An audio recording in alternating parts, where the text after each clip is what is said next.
Viral tamu mempelai pria mencapai 3.000 orang rela jalan kaki padahal harus lewati medan berat.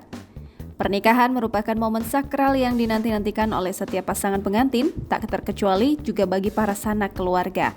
Setiap keluarga pasti menginginkan hari kebahagiaan itu disambut meriah oleh banyak tamu yang menghadiri acara pernikahan.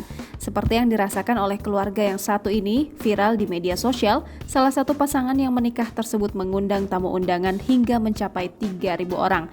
Entah masih dalam suasana lebaran atau memang mempunyai banyak kenalan, yang pasti momen tersebut terlihat jelas sejumlah gerombolan tamu memenuhi jalanan. Fenomena tersebut biasa terjadi di Indonesia. Bahkan saking banyaknya tamu undangan, video antrian tetamu berjalan kaki ke lokasi resepsi viral di berbagai media sosial. Tampak tetamu resepsi pernikahan itu berjalan kaki menyusuri lokasi pesta. Belum diketahui lokasi pasti acara tersebut, namun berdasarkan rekaman video, tampak orang berduyun-duyun berjalan kaki sehingga mengular. Perjalanan terlihat cukup terjal menaiki tebing, tampak bergerombolan warga sangat rapi mengenakan busana gaun untuk menghadiri pernikahan. Sementara ada sejumlah tamu undangan memilih berjalan kaki menuju lokasi acara. Mereka tak mau ketinggalan momentum pernikahan. Warganet ramai-ramai terpana oleh rekaman video tersebut.